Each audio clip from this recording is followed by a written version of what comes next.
Hello everyone, Raccoon-Formers here, and welcome to part 2 of my Studio Series 86 ranking video. The long-awaited sequel to part 1 of my Studio Series 86 ranking video, which I published back in March. Here's how this video is going to work. If you watched part 1 of my Studio Series 86 ranking video, you'll remember how that video worked. In that video, I ranked all of the Studio Series 86 figures and how well they are as toys. And in part 2, I'm going to rank all of the characters that Hasbro added to the Studio Series 86 line and how well they are in the movies. Sound like fun? Good. If you think so, let me know in the comment section below if you think I should do this exact same thing for my Constructicon ranking video. I'll gladly do it if I can. Now, let's begin. We're going to start by taking a look at my bottom 3 characters, and then we'll move up a notch on the totem pole and take a look at my top 3 characters.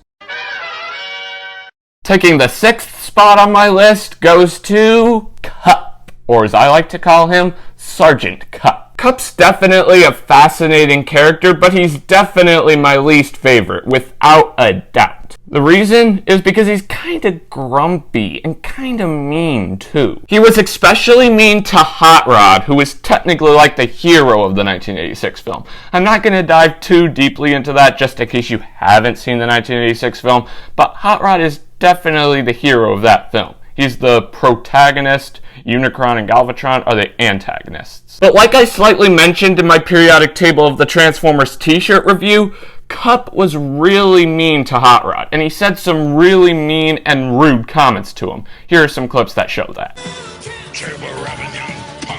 I'll straighten you out yet. Cup, it was an accident. He didn't mean to crash through your gate. You need to take a chill pill. You're right, it can.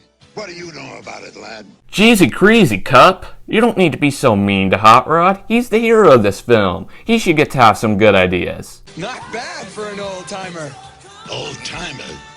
That's something you'll never be if you don't get back to the city. Come on, Cup. Hot Rod was just messing around with you. No need to get cranky. What's that darn fool doing? Cup. There were Decepticons in that Autobot ship. What, do you think Hot Rod would just shoot an Autobot ship for no reason at all? Who's the fool now? But now do you understand what I was getting at? Cup was extremely mean to Hot Rod. And later on in that film, Cup was wounded by this robo-tentacle squid monster thing, and he had a very unlikely savior, Hot Rod. Which I'm kind of surprised about. I guess I'm proud of Hot Rod for taking care of his friend, but he technically didn't have to since Cup was so mean to him. But it was definitely nice of him to do that, without a doubt. I am very proud of you, Hot Rod, very proud. I'm proud as a parrot. Squawk, squawk! Cup has a very cool and phenomenal voice actor, Lionel Stander. He provided a very nice, raspy voice for Cup, and I truly love that. He's so talented. But my favorite thing about Cup is how well he changed.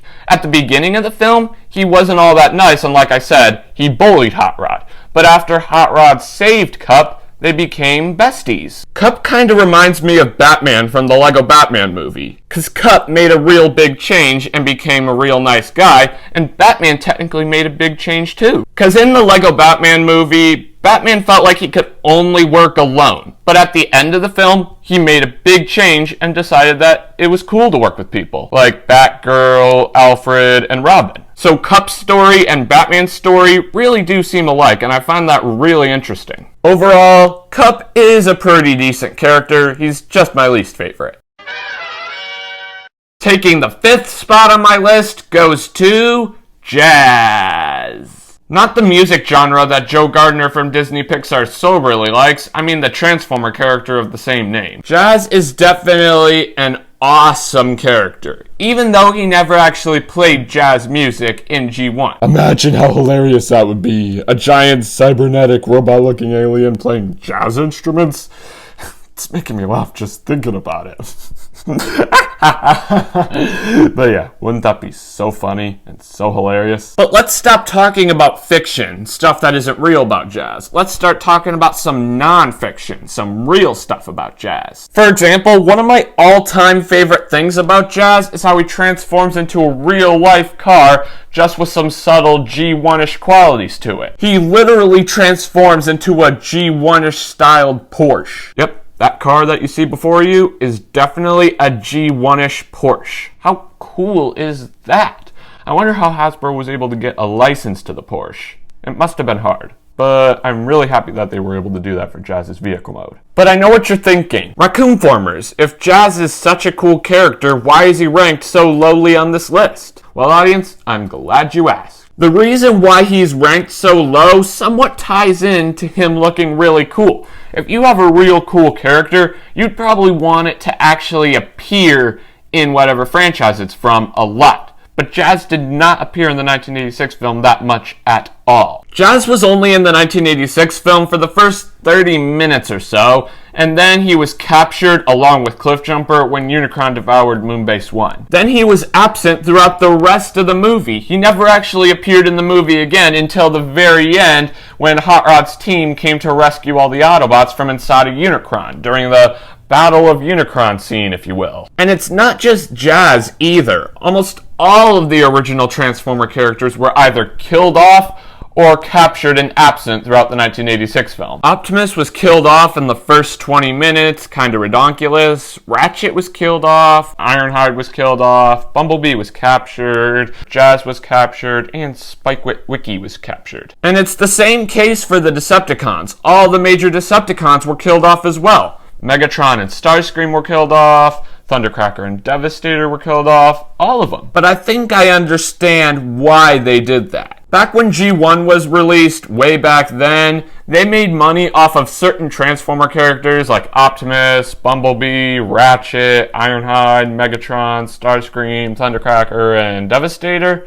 But I think in the 1986 film, they wanted to make money off of new characters. So that's why they killed off or got rid of all the major characters so they could put new characters in the spotlight. Like Hot Rod, Cup, Blurr, Scourge, Galvatron, and Unicron. So I do understand why they did that. I still kind of find it a teensy-weensy bit weird though. Jazz has a phenomenally cool voice actor, Scatman Crothers. I'm not completely sure if Scatman Crothers is Western, but he sure sounds like it, and he provided a real nice Western-like voice to Jazz. Here's a clip that'll explain what I mean. Roger me, welcome me, anything. Hello, hello, Earth. This is Jazz, a ginormous, weird-looking planet that showed up in the suburbs of Cybertron. See, doesn't Jazz sound all Western-like? Because of that, it would have been really cool if Hasbro was able to work in some Western-like qualities to Jazz's personality in G1. It would have definitely been an awesome homage to how Jazz sounds in G1. It's not that big of a deal that Hasbro didn't do that because I'm pretty sure G1 was canceled a long time ago, so there's nothing really we can do to change that, but it still would have been cool. Overall, Jazz is a pretty decent character, just not my all-time favorite.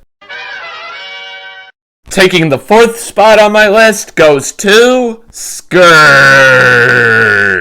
Scourge is a pretty cool looking character, but he's not a perfect character. The only real issue that I have with him is the exact issue that I had with Jazz that caused him to be ranked so low on this list. Scourge didn't appear in the 1986 film all that much at all, just like Jazz. And it wasn't even because Scourge was killed off or captured. He just didn't appear in the 1986 film all that much at all. And as far as I'm aware, I don't actually remember Scourge ever speaking in the 1986 film. Except he had to have spoken at one point or another in the 1986 film, because in the credits of the 1986 film, it said Scourge was voiced by this actor named Stan Jones. Are you Tony Stank? Not Stan Lee, Stan Jones. But what I'm trying to say is, he had to have spoken at one point or another in the 1986 film, otherwise they wouldn't have listed an actor for him and they would have said like, no voice actor or something. So do me a favor, let me know in the comment section below what time in the movie you remember Scourge speaking, because I am really serious, I do not remember him ever speaking. I would greatly appreciate you doing that. But other than that, Scourge is a pretty awesome character. His vehicle mode is super duper cool. He transforms into this futuristic looking G1-ish hoverboard. It totally looks like something that you would pull out of the future just with some subtle G1-ish qualities to it, and I totally find that that's super cool. His robot mode looks pretty sick as well. I absolutely love his Santa Claus-like beard. It's so stinking cute,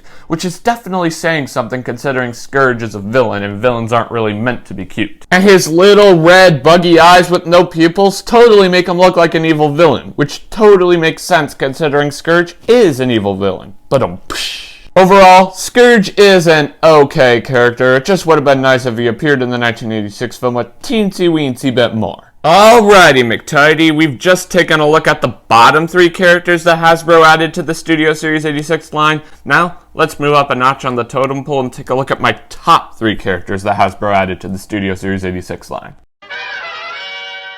Taking the 3rd spot on my list goes to Blurr. Not that Blurr, or that one. That's the one. Nice job. Thumbs up to you. Blurr is one of the coolest Transformer characters in the history of Transformer characters. He's definitely a fast-paced character, which is probably where they got his name in the first place. When I say Blurr's a fast-paced character, I really mean it. He is one of the fastest Transformer characters of all time. He runs fast, he even talks fast. The person who supplied Blurr's fast-paced voice is John Macheda Jr. Do you want to see how fast Blurr talks? Here's a movie clip. I'm trying to get them into the shuttle, Ultra Magnus, because I know he can't launch the shuttle until I get them into the shuttle, but I can't seem to get them into the shuttle because they're impossible, impossible, impossible! Isn't that fast? Woo-wee, I sure couldn't talk that fast. But apparently, John Macheda Jr. can talk that fast. No joke. When I first watched the 1986 film, I thought for sure what they did with Blurr's fast voice was John Macheda Jr. talking at normal speed, and then the editors would speed up his voice during the editing process. But as far as I'm aware, I'm pretty sure that John Macheda Jr. talks at that speed on his own, which is quite impressive, I must say. Like I said before, there's no way I could do that. I could probably talk like I'm pretending I'm in slow-mo, that's one thing, but talking super fast? Ooh, that's definitely on a whole nother level. He also runs fast too. And when he runs, he has this lightning effect behind him, almost like what happens when Sonic the Hedgehog runs. Here's a side-by-side comparison. Don't they kind of look alike? Maybe not entirely alike, because if they were entirely alike, one company might have gotten sued by the other, but it's definitely a cool homage. But I know what you're thinking. Raccoon-Formers, if Blurr is such a cool character, why is he in 3rd place rather than 2nd or 1st? Well, audience, I'm glad you asked, because I have a clear reason for you. Remember how I said Blurr has that lightning-like effect behind him when he runs? He doesn't actually have that effect behind him when he drives, which is a bit unfortunate, because it would have been nice if he had that lightning-like effect when he drives to show that the Cybertronian hovercraft that he transforms into is the same character as what we see when Blurr's in robot mode. Here's what Blurr looks like when he drives.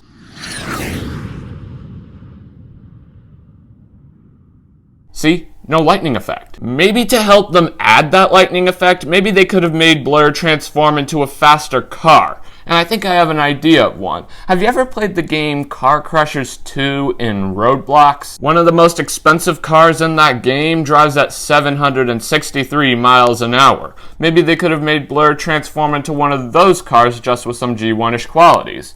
That might have helped. But it's not that big a deal that Blurr doesn't have that lightning-like effect behind him when he drives. It would have been cool, but it's not that big a deal. Blurr is still cool nonetheless. Overall, Blurr is a phenomenal character, just not my all-time favorite.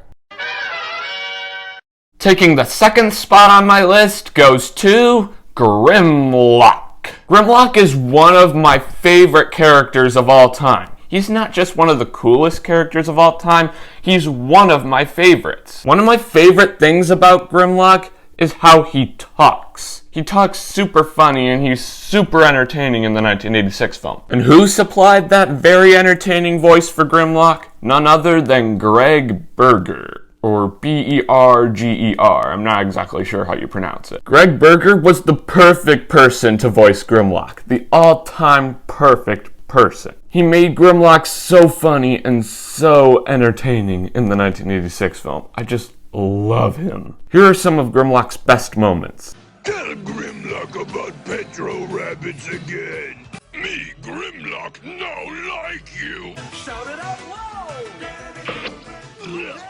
Me, Grimlock, not kisser. Me, Grimlock, king. Doesn't he sound so entertaining? Greg Berger did an awesome job voicing Grimlock, but unfortunately, I'm pretty sure the 1986 film was his last appearance as Grimlock. Because some of the other bits of TF media I can remember Grimlock appearing in, he was not voiced by Greg Berger. In Transformers Animated, he was voiced by David Kaye, and in Age of Extinction, the fourth live-action film, he wasn't voiced by anyone. He roared just like a T-Rex. It would have been extremely nice if Greg Berger was able to reprise his role as the phenomenal Grimlock in Age of Extinction. Since Greg Berger's voice was super entertaining in the 1986 film, it would have been really nice if we got his voice in a 2-hour and 45-minute film like Age of Extinction. So if he was able to reprise his role as Grimlock, it would have made Age of Extinction way more entertaining. Not that it wasn't already entertaining, it just would have made it a teensy-weensy bit more. I still love Age of Extinction. I love Grimlock's speech pattern as well. He somewhat talks like Elmo from Sesame Street. If you're an all-time fan of Sesame Street, you'll remember how Elmo talks. He says his name before he actually says something like, Elmo loves his goldfish or something. And Grimlock kinda talks that exact way. He doesn't say like, Grimlock love to fight. He says like, me Grimlock not like you or something. So it's kind of the same, but not entirely the same. It's still cool. I also love how Grimlock acts. He somewhat acts like a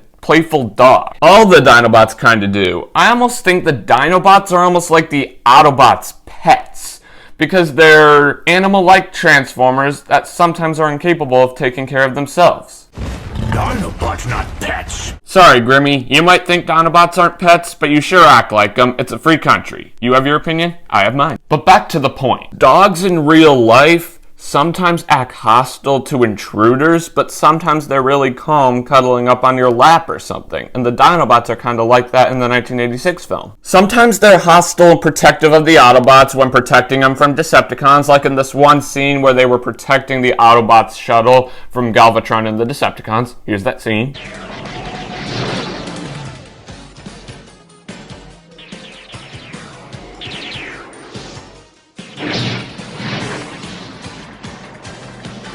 And sometimes they're calm and cool as a cucumber, like in this one scene where they were listening to Cup tell his old war stories. They were just calmly sitting down, crisscross applesauce, and calmly listening. Me, Grimlock, know all about wipers. Want to hear good part of story?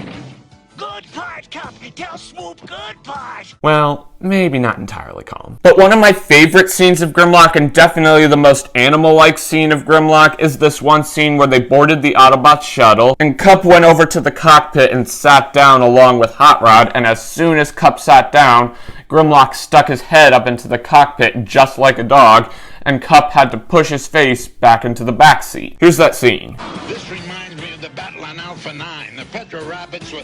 Grimlock, get your noodle out of my face. Seriously, beautiful people. Have you ever seen anything more animal-like? Is that like a dog, or is that like a dog? It's so surreal. It totally reminds me of how a dog might act. Overall, Grimlock is a phenomenal character, but he's not my all-time favorite. The character that I'm going to talk about next, I like a little bit more. So keep watching so you can see what I mean.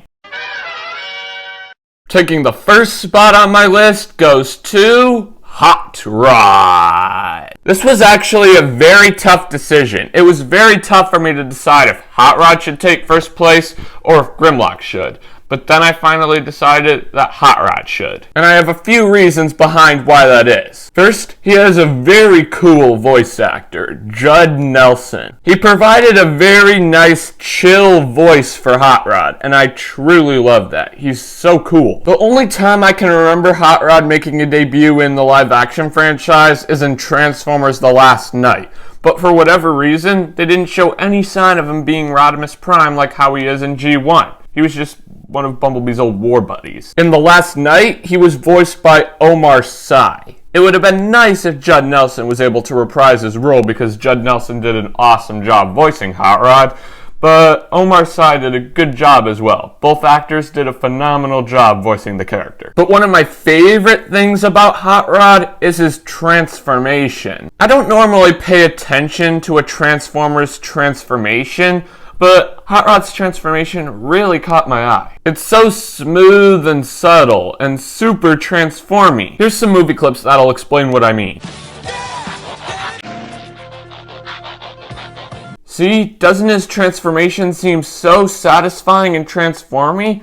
I really wish I had a toy that transformed like that. The only Hot Rod toy that I actually have is Studio Series 86 Hot Rod, but I feel like it would be a bit difficult to make a Transformer with multiple steps transform super satisfyingly, but maybe they could have made a turbo changer that transformed like that. Imagine this. What if there was a turbo changer toy line out there that instead of having turbo changers that transform in 5 or 6 steps like normal turbo changers, what if the turbo changers transformed just by the push of a button? And what if the figures in that toy line transformed movie accurately? Wouldn't that be cool? Turbo changers aren't normally my cup of tea, but I would definitely buy a Hot Rod figure from that toy line because he transforms so satisfyingly. But that's not the reason why he took first place instead of Grimlock. There is definitely more that I want to talk to you about. The reason why Hot Rod took first place instead of Grimmy is because I love his attitude. Like I mentioned before, Cup bullied Hot Rod a lot in the 1986 film, which isn't cool, but Hot Rod handled it really well. He didn't go to Optimus Prime or Ultra Magnus and tattle on Cup by saying, "Cup was bullying me, wah wah." Nope. He just sucked it up like a true hero. But I am so proud of Hot Rod for taking care of his friend when Cup was injured by that robo-tentacle squid monster thing. He could have left him for dead as revenge for all those times where Cup bullied him. But nope, he picked up all the pieces of his injured friend and repaired him. But the thing about Hot Rod's attitude that really lights my day is how gung-ho he is about everything. Like in this one scene where Ultra Magnus was resurrected and he informed everyone of the tragic loss of the Matrix of Leadership. And Cup, being Cup, immediately said this. And with it, all hope. Seriously, Cup. I mean, seriously. There's plenty of hope. Why don't you call Luke Skywalker? He's a master of hope. I mean, seriously. But what totally makes up for that is what Hot Rod said next. He said this. No! And then RC said this. Galvatron has it. And then Hot Rod said this. Where's Galvatron? Where is he? And then Wreck-Gar said this. And the answer is Unicron. And then Hot Rod said this. Then we've got to destroy Unicron. Seriously, beautiful people, how gung-ho can you get than that? He's such a true hero. He was in the mood to go tackle Unicron all on his own to do what's right. He's so cool. And he's definitely a worthy candidate for the Matrix of Leadership as well. Since Optimus Prime is my all-time favorite Transformer character, he needs a worthy bot to take his place after he died. And Hot Rod is the perfect choice. He is a true hero. Overall, Hot Rod is a phenomenal character. He is definitely my favorite out of these 6 characters. To be honest, I don't have anything wrong with him. He is a perfect character. A perfect one. I love him. I love him, I love him, I love him, I love him, I love him, I love him, I love him, I love him. Have I said I love him enough? I think I have. So, what'd you think, beautiful people? What'd you think of my opinions on each of these characters? And let me know down in the comments how you would rank each one of these characters. Let me know which character takes 6th place, 5th place, 4th place, 3rd place, 2nd place, and 1st place. Let me know all that down below in the comments. But I know what you're thinking. Raccoon-Formers, if this is supposed to be a Studio Series 86 ranking video, it's obviously not a complete one because there are other Studio Series 86 figures that you haven't talked about yet. You are right about that, ladies and gentlemen, but those figures are part of other waves. There are 3 waves so far, and the characters that I talked about in this video are a part of wave 1. But you're probably wondering how I'll rank each one of those figures and characters. Well, I have an easy answer for you. I'm basically going to do the exact process that I did for these 6 characters. I'll review each one of the figures whenever I get my hands on them, and then I'll make a video where I rank all of them toy-wise and how well they are as toys, and then I'll make a video where I rank all the characters movie-wise and how well they are in the movies. Can you remember that? Why don't you take a few notes? That'll definitely help. Well, friends, this pretty much wraps up this ranking video. Thanks for tuning in. Remember to click that big red subscribe button and hit that notification bell so you never miss out on a future video. And I really hope you enjoyed this video, because you do not know how excited I am to get it out today. Believe it or not, this is actually my second attempt at this video. I first attempted this video in June of this year, but then those glitches that I've talked about in the description box of many of my previous videos started up, and I didn't know what to do. So I had to put this video on hold while I figured them out. But I noticed a lot of problems with that version of the video, so when I finally figured out the glitches with the new VITA app, I decided to start the video from scratch. So as you can probably tell, this video was a lot of hard work for me, and I'm really excited to finally launch it today. So it would mean the world to me if you let me know down below what you think of this video. Anyway, that's all I have to say. Thank you so much for watching, and as always, I hope to see you next time. Bye-bye.